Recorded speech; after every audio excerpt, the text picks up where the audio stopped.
అజిత్ కుమార్ ఒక భారతీయ నటుడు. అతను ప్రధానంగా తమిళ సినిమాల్లో పనిచేస్తారు.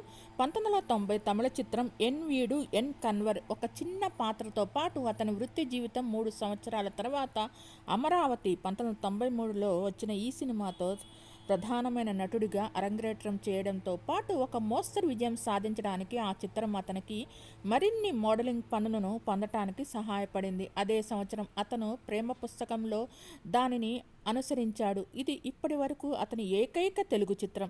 అమరావతి విడుదలైన తర్వాత అజిత్ నటనను తిరస్కరించారు మరియు బదులుగా ఆటో రేసింగ్ కెరీర్ను కొనసాగించడానికి ప్రయత్నించారు. ఒక అమెచ్యూర్ రేస్ కోసం శిక్షణ పొందుతున్నప్పుడు అతను తన వీపుకు గాయమై 3 పెద్ద శస్త్రచికిత్సలు చేయించుకున్నారు.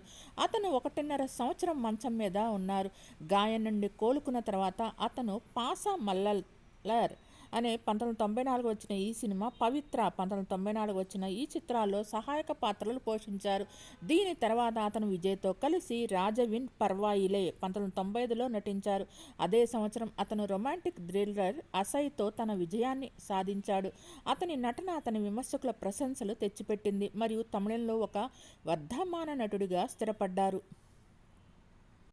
తరువాత అతను అగతియన్ యొక్క ఎపి సోల్జర్ కాదల్ కొట్టై 1996లో ప్రధాన పాత్రలో కనిపించారు. ఇది విమర్శనాత్మకంగా మరియు వాణిజ్యపరంగా విజయం సాధించింది. 1997లో అతనికి 5 విడుదలలు వచ్చాయి. అవన్నీ వాణిజ్యపరంగా పరాజయాలు పాలయ్యాయి.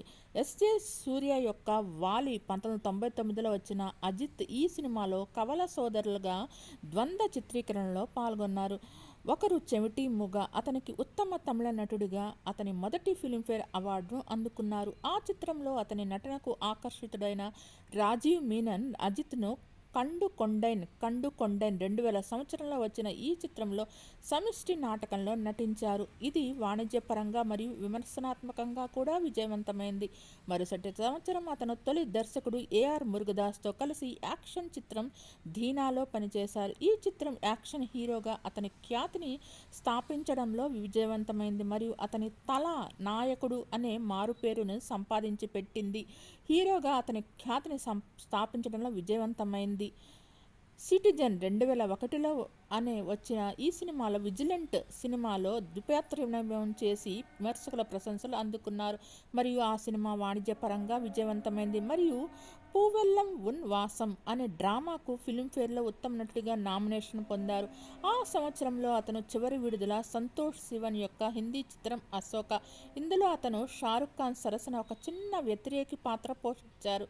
కెఎస్ రవికుమార్ చిత్రం విలన్ 2002లో వచ్చిన ఈ సినిమాలో కవల సోదరులుగా అతని పాత్ర నటనకు అతనికి 2వ ఫిలింఫేర్ ఉత్తమ తమిళ నటుడి అవార్డును అందుకున్నారు. 2003 మరియు 2005 మధ్య అజిత్ తన నటనా జీవితాన్ని తగ్గించుకొని తన రేసింగ్ కెరీర్పై దృష్టి పెట్టాడు. ఈ సమయంలో అతను అట్టహాసం 2004లో వచ్చిన తన ఏకైక వాణిజ్య విజయాన్ని సాధించారు. 2 సంవత్సరాల తర్వాత అతను రవికుమార్ యొక్క వరలారులో నటించాడు. అతను 3 విభిన్న పాత్రలు పోషించారు. అది ఆ సంవత్సరం అత్యధిక వసూళ్లు సాధించిన తమిళ చిత్రంగా నిలిచింది మరియు అజిత్ తన నటనకు ఫిల్మ్ఫేర్లో తన 3వ ఉత్తమ తమిళ నటుడి అవార్డును అందుకున్నారు. 2007లో అతను 2 చిత్రాల్లో కనిపించారు. కిరీటం మరియు బిల్లా 2 బాక్సాఫీస్ వద్ద పెద్ద విజయాలు సాధించాయి. అతని తదుపరి 2 విడుదలలు ఏగన్ 2008లో మరియు అసల్ 2010లో విమర్శనాత్మకంగా మరియు వాణిజ్యపరంగా పరాజయం పాలయ్యాయి.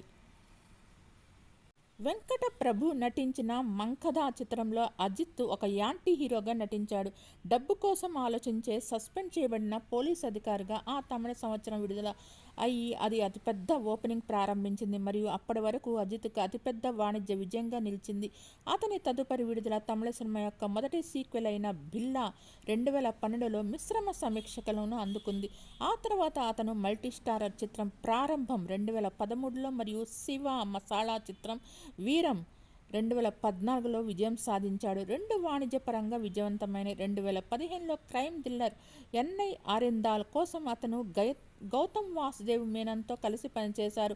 అండర్ కవర్ పోలీస్ ఆఫీసర్గా అతని నటన అతనికి 63వ ఫిల్మ్ఫేర్ అవార్డ్స్ సౌత్లో ఉత్తమ తమిళ నటుడిగా నామినేషన్ సంపాదించి పెట్టింది. ఆ సంవత్సరంలో అతను రెండవ విడుదల వేదలం తమిళ సినిమాలో అత్యధిక ప్రారంభ దినోత్సవాన్ని జరుపుకుంది మరియు ఆ సంవత్సరం అత్యధిక వసూళ్లు సాధించిన చిత్రంగా నిలిచిపోయింది. మీకు ఈ వీడియో నచ్చినట్లయితే లైక్ చేయండి, కామెంట్ చేయండి. Thank you all. Please subscribe my channel.